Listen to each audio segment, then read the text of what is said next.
Hey guys, no said back with another video. Today we had a video discussing invalidation of emotions. It's really important. I think it's something that people don't talk about a lot. Well, people talk about it a lot from the female side. I don't think you talk about it a lot from the male side. And what it looks like and what it feels like. So this video is really good. So here we go. We're going to discuss it. You feel that I need affection. And it's more about being seen. You're so in with the boys and cooking, and I appreciate it all to the max. But I feel like I'm a ghost in the house. And I feel like I'm a robot. That sounds meaningful.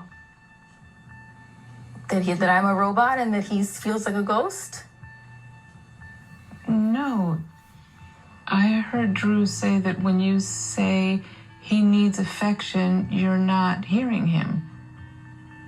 That he's saying he feels like a ghost, like you don't see him. I understand that. Well, that you did not convey that. Your response was, and I'm a robot.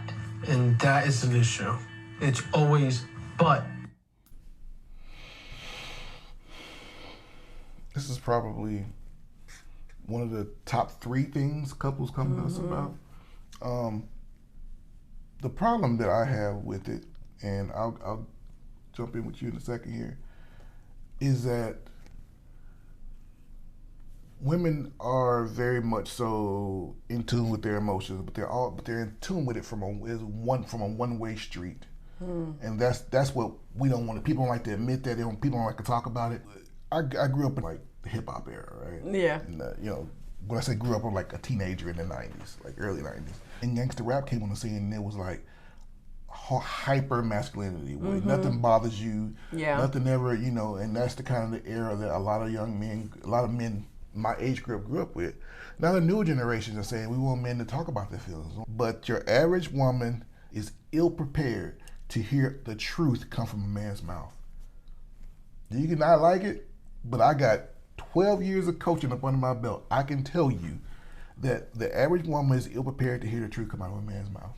Those are facts. Because you can't, like what Jack Nicholson say, you can't handle the truth. You can't handle the truth.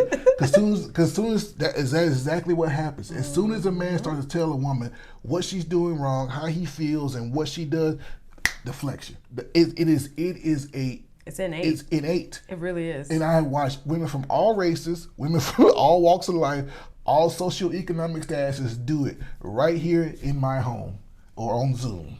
I watch them do it, and I can almost set my watch to it. I'll see him talking, and I see her body language start shifting, and she starts looking down, and she's getting that defense ready. She's already building up. She's already got a Lego block. She's already ready to pounce. That's my tower.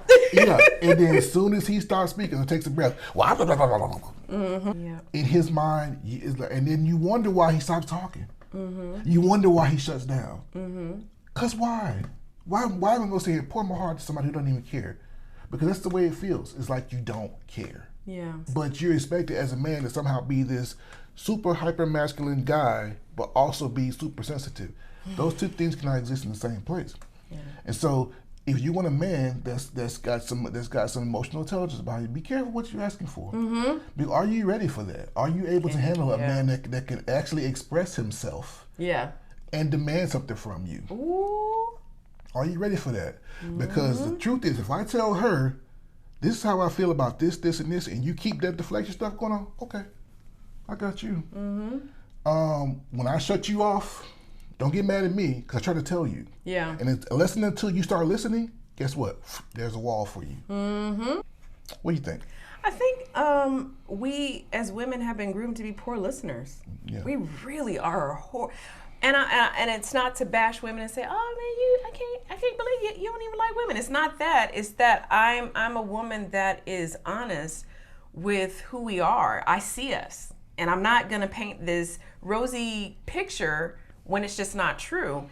And in my personal experience of coaching women, and then also with him coaching couples, a lot of us don't listen well. If she had been able to take a breath, really take in what he was saying, and really receive what he was saying, that whole situation could have been fixed really quickly. But again, we are groomed to be poor listeners, and it takes work to overcome that. But when your partner is coming to you with something, a heartfelt moment of a need, he was expressing a need. I'm a freaking ghost in this house. I'm walking around, it's like you don't even see me. You see the kids. I pay the bills. You see the kids, you clean this house, I pay the bills, I'm contributing, I'm doing all these things that you're requiring of me. But when I'm asking you to do this one thing, connect with me, be present with me, you can't do that. It's a bridge too far. Yeah. I think the biggest beef that I have, and this may surprise some people, the biggest beef I have is the men that tell other men to basically suck it up. Yeah. I hate that. When I say hate, I mean hate. And I don't use that word lightly. Because it's a terrible thing to go to another man, especially another man that you respect. Mm-hmm. And this happens, I hate to say it, happens in the church a lot. You go to another man with something like that, and he says to you, well, what are you doing? Are you serving? Are you doing this? Like, it's like men are expected to. Love to hear the way Christ loves the church. Yeah, like you get these over spiritualized answers and they never really say anything. Yeah. Men are expected to serve, provide, protect, and die. That's just expected, and all without no complaints. Don't complain. Don't ever require anything from her. Don't require respect. Don't require affection. Don't require sex. I saw a video not too long ago. This man talking about the man being the foundation. You need to lay down and be a foundation for your family to build upon. And I agree with that. And I am that. However, foundations crack. Ooh. Too much weight, too much pressure. When they were building this house, I came out here one day to look at it, and they had all these machines out here, and they had these wrought iron bars sticking out from my foundation. I was like, what are they doing? Yeah. And the young lady was like, oh, they're putting all kinds of stress on your foundation to see if it cracks. Because if it cracks, then we got to redo it. The problem is that we have built houses on cracked foundations. I love your point. We have built houses on cracked foundations, and when the stress came, the pressure, the weight of carrying a family came, we told him, suck it up. And he's like, I'm cracked. I'm actually bleeding. Like I can't hold it anymore. Suck it up. That's what we tell men. And then we wonder why these young men don't want to get married, because there's nothing in there for them. Because as soon as they have an issue, as soon as they run out of money, as soon as their bodies fail them, as soon as you're out of there. Yeah. And you're told, and other men tell you, hey man, you just gotta deal with it. That's not a good enough answer anymore. The main issue that I have with it among men is that we are very, very much focused in these groups, and not just the church, but just in these groups. Any organization. It's very much focused on masculine responsibility. Very much focused on that. Mm-hmm. You have to do this to be considered a good man. Yeah. And anything that happens outside of that in the home is your fault, because you didn't do this, and this. Everything that's with a woman is optional. If your husband isn't meeting all these expectations, then you don't have to give him sex. You don't have to be respectful to him. Everything's optional for her, and that dynamic cannot work.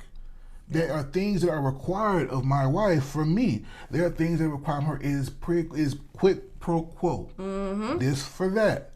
I provide protection and provision for your femininity, for your respect, all those things, and it's a never-ending cycle of giving. We have these dynamics that go back and forth like this, and it all starts with the invalidation of a person's feelings, and they can come from anywhere. A lot of men are raised in a home where their feelings are constantly invalidated, and so they go and they find a woman who invalidates their feelings, and men do a horrible job of teaching other men how and when to express their emotions. And so that man's frustration that we just saw there, he was like, yeah, but. It's always the but. And that is what's killing marriages. And that's a recipe for, everyone, women always talk about, oh man, men cheat. Well, if you start peeling those layers back and you get to moments like this, these moments happen stacked on top of each other before that person typically steps out. Now, I'm not saying that's in all cases. There are some people that are serial cheaters, and some people have issues, and I get all that. But what I'm saying is, in a lot of cases, before you get to that, let me step outside the relationship and get the validation that I'm craving, get someone that sees me, you have these moments, and when you deflect and turn it on that other person and say, well, I feel like a robot, nothing gets solved. So you've got that same little cycle that goes around, things heat up and flare up, and then he goes inward, and then next thing you know, he's talking to somebody online, and then you're mad about it. Yeah, And let me just say this before we end this video here. Some of you are already typing your response right now, ladies. Keyboard gangsters. No, you're already typing. You're already trying to get, that's the problem right there. Take a moment. Take a moment and listen to what we're saying and look at it from his standpoint. For once in your marriage, look at it from your husband's standpoint. Listen to what he's saying.